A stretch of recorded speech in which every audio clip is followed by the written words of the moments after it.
saya memilih untuk menikah, atau kemudian mempertahankan, membantu orang tua. Dalam keadaan demikian ada dorongan yang kuat juga untuk menikah. Bagaimana mempertemukan dua hal yang seakan-akan kontradiktif ini?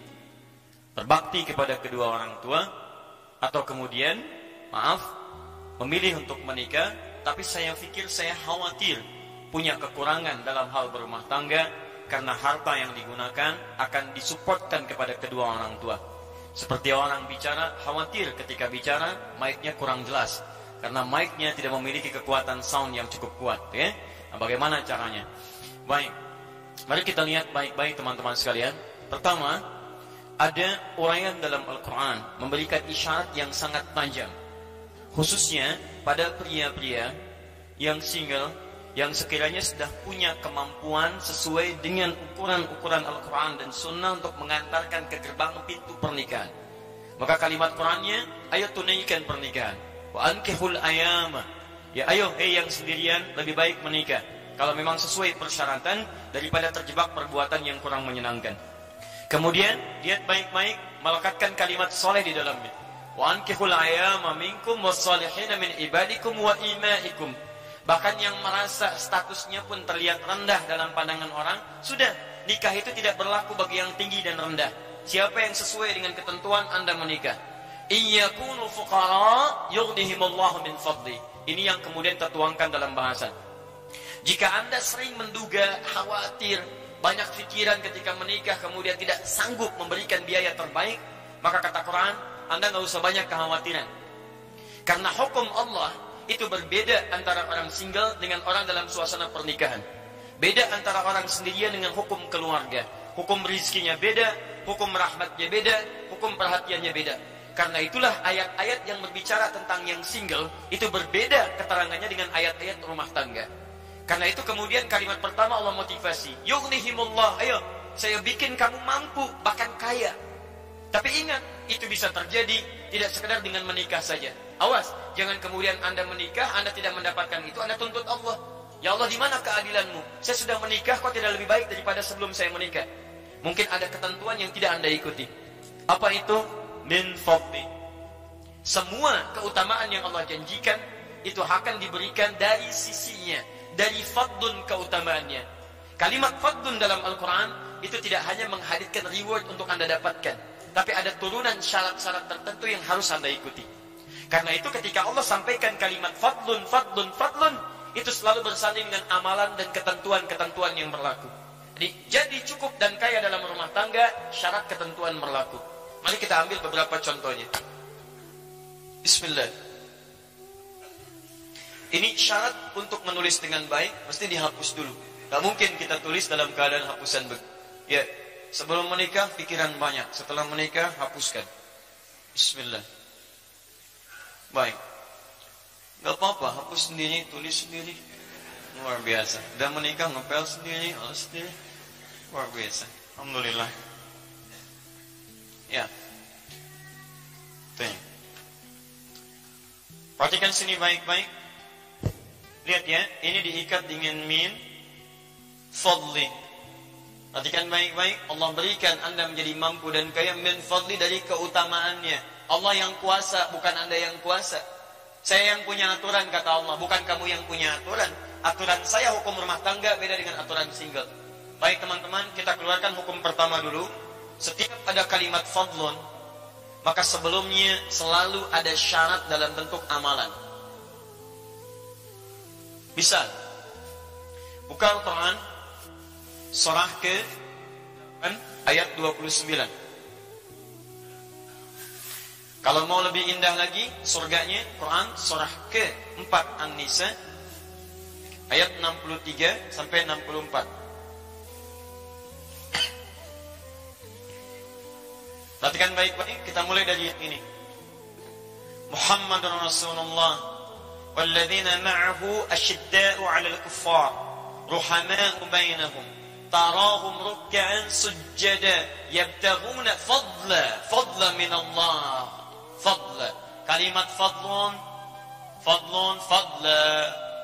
Kalimat fadlun ini dimulai dengan amalan. Syaratnya amal saleh. Apa itu? Kata Al-Quran, perhatikan. Muhammad utusan Allah, orang-orang yang bersamanya menggunakan ma'a itu ma'iyah. Ma'iyah itu punya dua hukum. Hukum pertama, hadir di masanya. Yang bersama Nabi di masa Nabi, tiada lain sahabat. Sahabat hidup di masa Nabi, melihat Nabi, beriman pada Nabi sampai mereka wafat. Itu sahabat. Ingat, sampai wafat. Kalau dalam hidupnya kemudian imannya bergeser misalnya, maaf, kemudian bahkan tidak beriman kepada Nabi setelah itu, seperti Musailamah al-Kadzdzab, atau ada kemunafikan dalam dirinya, seperti misalnya Abdullah bin Ubay bin Salul, maka yang seperti itu tidak disebut dengan sahabat. Jelas ya? Baik. Atau hukum kedua, tidak hidup di zaman Nabi, tapi beriman kepada Nabi dan mengikuti tuntunannya, bersama Nabi dalam tuntunannya. Secara singkat, keduanya disatukan jadi hukum umatnya Nabi. Kata Quran, yang mengaku umatnya Nabi Muhammad SAW, cirinya tegas pada berbagai penyimpangan dan penuh kasih sayang dengan sesama muslim, penuh kasih sayang. Nah, tarahum, Anda lihat mereka itu suka beramal. Apa amalannya? Ruk'an sujada, sempurna ruku dan sujudnya. Kalimat ruku dan sujud kalau disebutkan salat. Salat. Yabtaguna fadlan min Allah. Dalam salat itu mereka memohon fadlun, keutamaan dari Allah Subhanahu wa taala. Teman-teman perhatikan, Allah berikan kesempatan fadlun kalau Anda mau menunaikan amalan salat. Fadlun akan diberikan kalau ukuran amal yang menjadi syarat pemberian ini dipenuhi oleh kita. Dia jangan cuma menuntut, ya Allah anugerahkan keutamaan, tapi amalan menuju keutamaan itu tidak pernah Anda ikuti, mustahil. Anda kalau ingin kubah, Anda mesti cari tangga sampai kubahnya. Kalau Anda pernahkan tangganya, bagaimana bisa mencapainya? Ya Allah, burung aja yang nggak dihisab bisa terbang. Kenapa saya yang dihisab nggak bisa terbang? Mimpi Anda, cari wasilah sampai ke sana. Makanya ketika Anda memohon, ada ayat turun tentang wasilah. Quran surah 5 ayat 35, paling kanan sebelah bawah. Ya alladzina amanu taqullaha wabtaghu ilaihil wasilah. Iman pada Allah, tingkatkan takwa, cari wasilah untuk mendekat pada keutamaan yang dimaksudkan. Paham? Jadi ada kaidah-kaidah, kembalikan ke sini. Anda ingin mendapatkan fadlun bersama para nabi, bersama orang saleh, siddiqin, syuhada, apa amalannya? Ketika Allah mengatakan dzalikal fadlun, ini adalah keutamaan dari Allah, apa amalannya? Wa may laha war rasul, taati Allah dan Rasul. Allah dan Rasul. Allah berikan hukum, ikuti. Rasul tuntunkan, ikuti. Jadi Anda ikuti hukum Allah, Anda ikuti tuntunannya lewat Nabi. Anda wafat dalam mengerjakan itu, peluang surga terbuka bagi Anda. Sepanjang Anda tidak mengurangi pahala Anda dengan mengerjakan hal yang tidak penting dalam kehidupan. Anda taklim, dapat pahala, ikut Nabi, tapi Nabi tidak pernah mengajarkan Anda mencela orang. Begitu Anda keluar mencela, pahala Anda diberikan pada yang dicela. Awas, saya tidak usah. Alhamdulillah, tidak seperti orang itu tuh. Sama aja, pindah. Maka saya katakan pada Anda, saking sayangnya sayang pada Anda tinggalkan semua yang tidak penting. Anda tidak sepakat, tinggalkan yang sepakat itu ambil. Maka kita lebih tenang dalam kehidupan kita. Kembalikan ke sini. Sekarang Ustaz dalam pernikahan seperti apa? Supaya nggak lama-lama saya, ya kan? Baik, apa hukum fadlun di sini yang harus saya ikuti amalannya, sehingga dengan itu saya bisa mendapatkan janji Allah yang dijanjikan. Perhatikan turunan-turunannya dari hukum sejak pertemuannya dimulai. Ya, Quran surah ke-49 ayat ke-13. Turunan amalan dari sini. Yang bapak-bapak nggak usah nyatet, ini untuk yang single. Ya. 1. Hukumnya diikat dengan pertama ta'aruf yang baik. Saya turunkan ayatnya Quran surah ke-49 ayat 13. Kemudian terjadi lamaran di Quran surah ke-4 ayat yang ke-4. Terjadi pernikahan di Quran surah ke-30 ayat ke-21.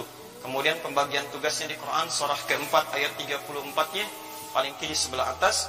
Kemudian perannya digambarkan dalam surah Yusuf, mulai ada pembagian di Quran surah ke-12 misalnya, kita ambil di ayat ke-5 sampai dengan ayat ke-6-nya. Setelah itu baru masuk ke percarian nafkah, katanya fuqara.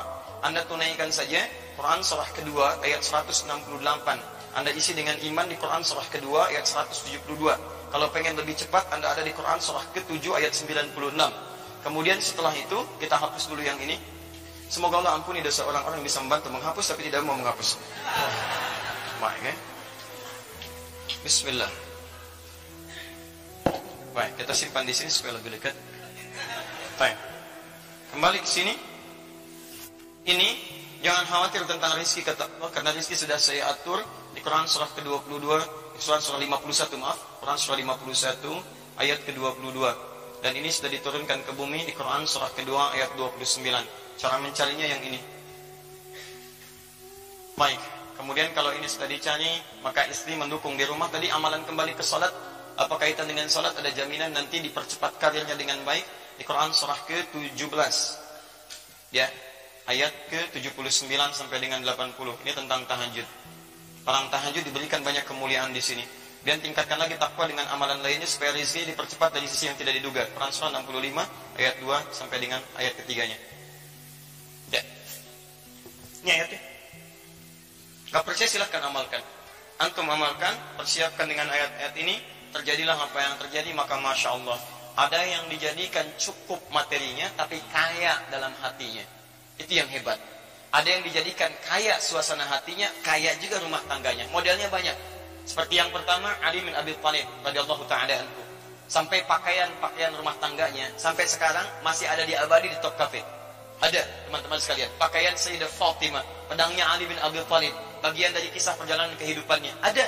Padahal dalam hidupnya, beliau memilih cukup dibandingkan kaya yang lainnya. Tapi kayanya hadir dalam cintanya. Kayaknya hadir dalam kasihnya. Kayaknya hadir dalam sabarnya. Kayaknya hadir dalam kelapangannya. Dia tenang, nyaman.